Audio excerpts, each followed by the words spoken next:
Hello friends, welcome to our YouTube channel. In this video I will show you how you can just reset your network setting, how to fix it if your network is not working.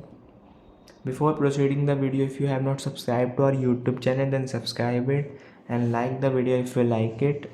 So let's start. Firstly, you have to just find settings in your phone.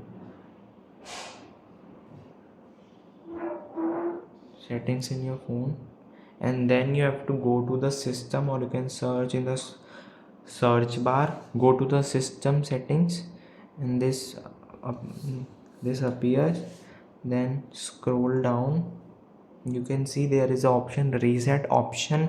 Click on it, and then reset mobile network settings. Click on it. It will improve the network settings and reset it whole. Then click on reset setting.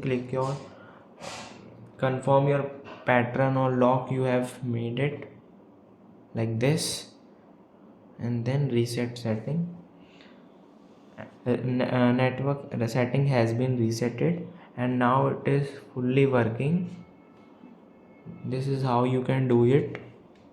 I hope this video will help you. If you like this video, then subscribe to our YouTube channel and like the video. Thanks for watching.